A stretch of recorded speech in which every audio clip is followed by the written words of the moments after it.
Բժշկական ժամանակակից սարքավորումներ, արդիականացված հիվանդասենյակներ, աշխատանքային նոր պայմաններ։ Պետության եւ մասնավորի գործակցությամբ հիմնանորոգվել է այրվածքաբանության եւ մաշկաբանության ազգային կենտրոնի այրվածքային մասնաշենքի վերակենդանացման բաժանմունքն ու վիրահատարանը։ Քանի որ այս կենտրոնը չի կարող չաշխատել եւ վերանորոգվել, մենք առաջնահերթությունների սկզբունքով սկսել ենք տանիք հիմնարար վերանորոգման աշխատանքներ եւ հենց առաջինը ավարտեցինք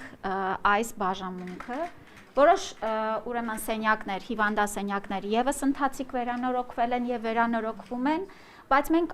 այսպես քայլ-քայլ ավարտելու ենք ամբողջական շենքի վերանորոգումն ու հագեցումը։ Կենտրոնը ձեռք է բերել բազմաֆունկցիոնալ վիրահատական սեղաններ, այլ սարքավորումներ, որոնց շնորհիվ վիրաբուժական բարդ միջամտությունները կատարվում են ավելի արագ։ Հիվանդասենյակները զինվել են թթվածնային սարքերով, օդափոխության նոր համակարգով։ Արժեքը մոտ 85 միլիոն դրամ, որի մի մասը ծախսվել է վերակենդանացման բաժանմունքի վրա եւ ունենք խնայողություն, որը նախատեսված է ընդունարանի վերանորոգման վրա, զուտ ծանրաբեռնվածության պատճառով, քանի որ անընդհատ հիվանդների հոս կա, մի քիչ հետաձգվում է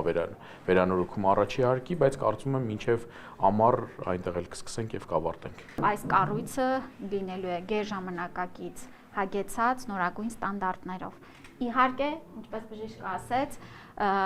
մենք միշտ պատրաստ լինելով, բայց հույս ունենալով, որ չենք ունենալու այսպես արտակարգ իրավիճակներ, բայց նաև մենք հասկանում ենք, որ կենցաղային այրվածքները, այո, այս ուղղությունը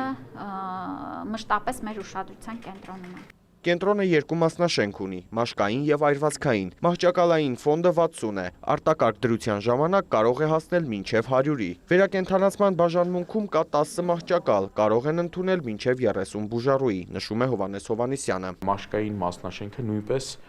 շատ արագ վերափոխվում է եւ դառնում է այրվածքային բաժանմունք, ավելի թեթև հիվանդների համար։ Միայն այն շենքը, որտեղ մենք գտնում ենք, Ստեփանակերտի դեպքից 2023 թվականի սեպտեմբերի 25-ի դեպքից հետո ընդունեց 108 պացիենտ, իմ աշխատասենյակը մեկ օրվա ընթացքում վերափոխվեց պալատի, որտեղ 10 պացիենտ էր պարկած, մենք այդ մահճակալները բոլոր պաուստային ունենք։ Կենտրոնն ունի այրվածքաբանների կարիք, բժշկական այս ուղղության հանդեպ երիտասարդների անտարբերությունը պայմանավորված է աշխատանքի ծանրաբեռնվածությամբ։ Ոչ թե մեր կենտրոնում, այլ ամբողջ Հայաստանում այրվածքաբանների քանակը շատ քիչ է, ընդամենը 5 այրվածքաբան ունենք եւ մենք հիմա աշխատում ենք նրա վրա, որպեսզի նոր երիտասարդներ ներգրավենք այս աշխատանքի մեջ։ Ես հավատացնում եմ աշխատել 20 օրեկան երեխայի հետ, վիրահատել 20 օրեկան երեխայի ձեռքը, որը չափը մոտավորապես այսքան է, այդտեղ պետք է ունենալ համարձակություն, մի փոքր լինել ոչ այս աշխարհից, սառնասիրտ, շատ դժվար, չափազանց դժվար աշխատանք։ Այրվածքաբանության եւ մաշկաբանության ազգային կենտրոնի մասնագետները վերապատրաստվում են Ֆրանսիայում։ Ի դեպ, կենտրոնի ծրագրերում է նաեւ պլաստիկ վերականգնողական բաժանմունքի ստեղծումը։ Արամ Մարանդյան, Դավիթ Մաչկալյան, լուրեր։